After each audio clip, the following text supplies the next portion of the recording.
this is Miss D for Six Woman Sports. Welcome to my channel. Well, the other day, the player, number 22, returned for the Indiana Fever. And the question we have to raise is, do the player mess up team chemistry? Now, the record may not show it was 3-2 without the player, but the player's teammates' production was at an all-time high. Aliyah Boston was averaging 17 points a game. Mitchell was averaging 23 points. And the newest addition, Ari McDonald was averaging 10 points a game and leading the team to a Commissioner's Cup. In her return, she played 25 minutes. She was 4 for 12 for the field, 2 for 5 from 3. She had no free throws, 5 rebounds, 6 assists, but 4 turnovers. Now, do the offense of the Indiana Fever look stagnant with her in the game? And what is up with the fact that her teammates look completely different with her on the floor? Offense is stagnant. She has the ball in her hands, and that causes everybody else to stand and watch.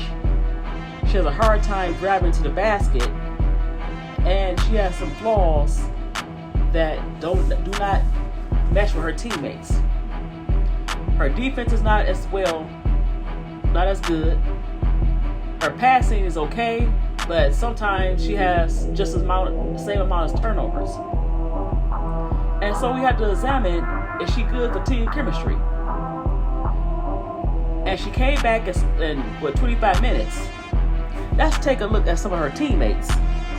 Boston averaged 17 points, but in the player's return, she only had 6 points. Kelsey Mitchell averaged 23 points. In the player's return, she had 12 points. Their field goal percentage was only 30%. And there was a lot of turnovers in the game. So, is the player the reason why there's no chemistry? Now, Ari McDonald as well, game suffered when the player came back. She averaged 10 points, but yesterday she was in low single digits. So everybody that was playing well without the player, averaging double figures, was in single digits, with the exception of Kelsey Mitchell. Natasha Howard was averaging 14 points. She only gave you 4 points. And the free throw percentage go down because you watching the player just dribble, and shooting her long distance threes. And it affects the offense. And everybody cannot get their shot off because the player cannot drive to the basket. She has to have the ball in her hands. She's not moving with the ball, and that makes the offense stagnant. So what can they do, Stephanie White as the coach, do to make the team play better with the player who is supposed to be their star of the team?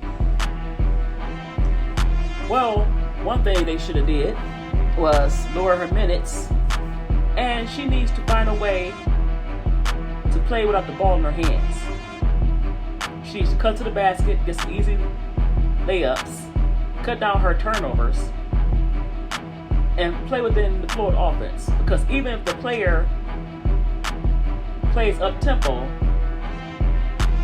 she would still be kind of in the way. The team played better without her on the floor. It's kind of strange because now they're using everybody in offensive sets. The ball is moving freely. People are cutting to the basket. The guards are getting to the basket, which give Aliyah Boston chances to either get the rebound or post up.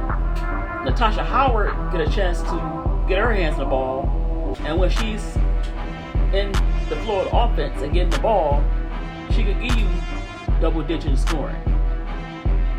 Kelsey Mitchell games seem to be freely with Ari McDonald and not the player. Because Ari McDonald is going to take the ball to the basket and kick out and give Kelsey Mitchell a chance to shoot her outside shot, or Kelsey Mitchell hit Kelsey Mitchell cut to the basket, or hit Leah Boston cut to the basket. So the question is, looking at it, how do you incorporate the player, number 22, to the Florida offense? Because if they can't not do that with the championships aspirations they had, it's just a waste of season.